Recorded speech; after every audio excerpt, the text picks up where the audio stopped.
meaning nito eh. Pero hayaan mo na.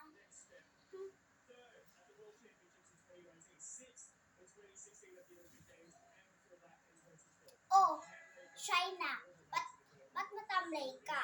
Ano na naman yung iniisip mo sa buhay mo? And Nay, matanong ko lang, alam niyo po ba yung iisipin sa isa? Ilang araw ko na po yung nakikitang signs at ewan ko din po kung ano yon. Kaya po, litong-lito na rin po ako kakaisip nun. Sige po, Nay, mauna na rin po ako, may pupuntahan kasi po din ako.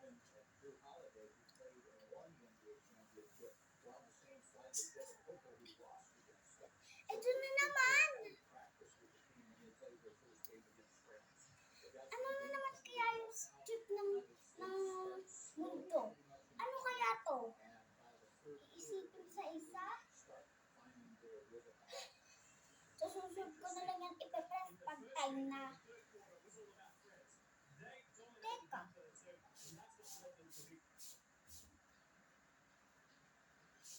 Makaas na nga, ang dami kong iniisip. China!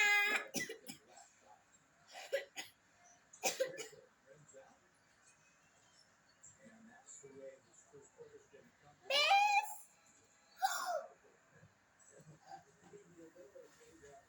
Wala na! Tulungan ko lang ang best friend ko. Press! Best friend! Salamat, best friend ah! Mauna na ako. Nakakapagtaka talaga yung isip sa isa. Baka nakakatulong yun. Tuloy na nga ako sa pupuntahan ko. Yung ang dami ko pang iniisip, nakaka-stress.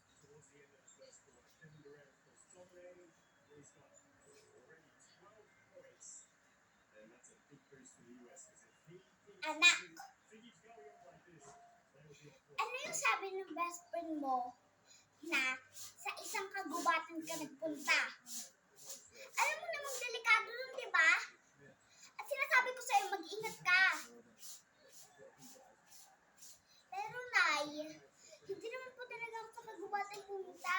Ibisentahan ko lang po yung kaibigan ko. Tsaka, hindi naman po ngayon, di ba? Kaya, okay lang po. Nay, sige na, bibisitahin ko pa si best friend. Kanina kasi inubo siya baka may sakit siya. Ano kasi bata ka?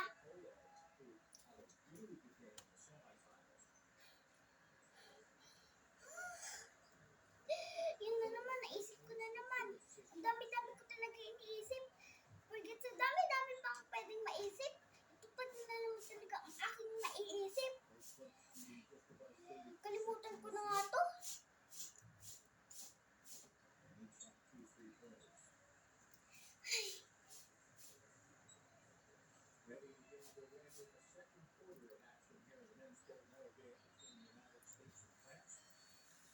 Teka, China!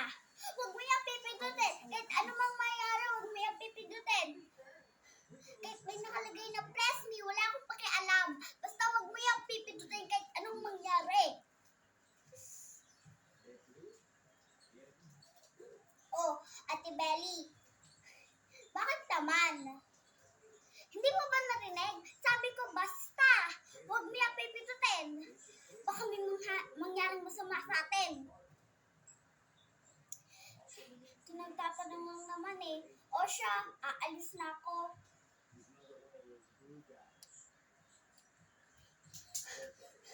Gano'n ba talaga yun?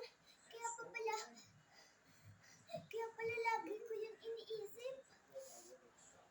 Dapat hindi ko kasi Ate Belly. Kung hindi, paglabas mo kanina wala nang kami. Wala pa naman.